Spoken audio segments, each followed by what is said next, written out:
What's up? Magluto ta og tiger prawns gikan sa Masbate.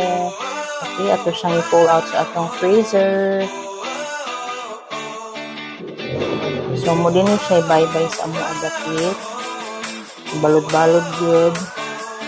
Kaya gi-cancel tanang trips na po ni agianan pa dong sa City of Black Soil. Okay, so magsugod ta atong i-defrost ato ang tiger prawns. Magkuha taglimpyo nga palanggana. And then, running water. And then, atong ihabwa ato ang tiger prawns sa cellophane.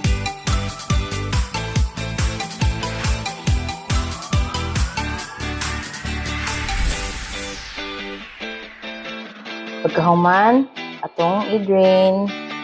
Then, i-transfer nato og laing sudlanan para ma-drain yun totally ang tubig.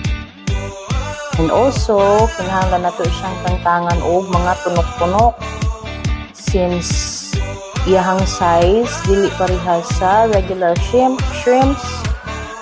Dagko jud kay mga tunok.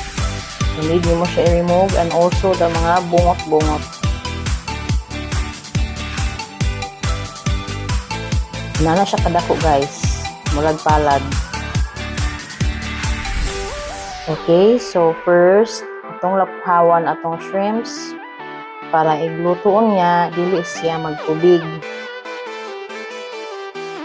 So, kinahanglan boiling water sa dili pa nimo ilunod imuhang shrimps or tiger prawns.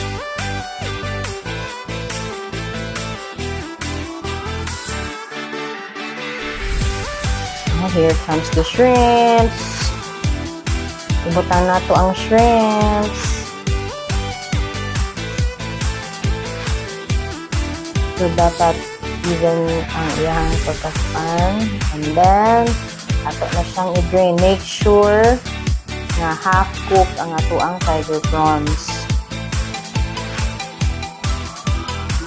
So, ibalhin mo siya o flat nga sudlanan para ma-drain ang iyang matubig. So these are the ingredients: Cajun seasoning, butter, oyster sauce, and garlic. If magamit mong salted butter, no need to add salt. So first is melt our butter.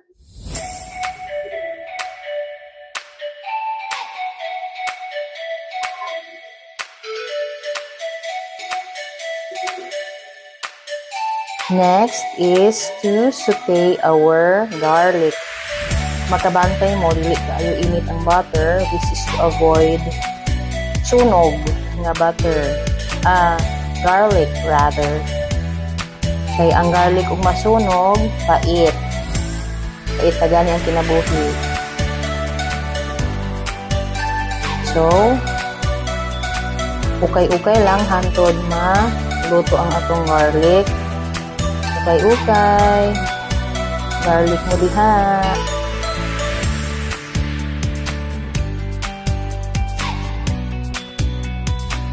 After maluto ang ato ang garlic, itong i-add ato ang Cajun seasoning. Tada! Atong hulaton nga makot ang Cajun seasoning sa ato ang garlic.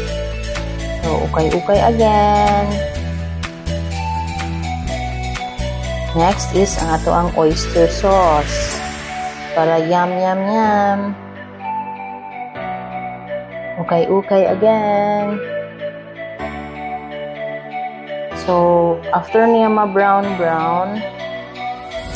makita niyo nga hingkot na ang ato ang Cajun seasoning and sauce sa ato ang garlic. That's the time i-add na niyo ang shrimps. Tada! Ukay-ukay. Shrimps mo diha. Okay lang gihapon. Hantod makot ang atong garlic and butter.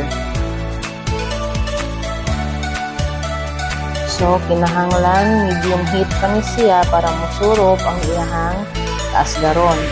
Ang flavor sa butter and garlic. Then, sa few minutes before haon, pwede na nimo siya pakusgan og kalayo. Tara, hapit na siya mahuman. Sauce. The reason why nga nung lagyan ng butter para na ay sauce. Una ang shrimps, ready to eat. In this half rice, half the kaldero na hinuon ang makaon. Tada! That's all for today. Bye!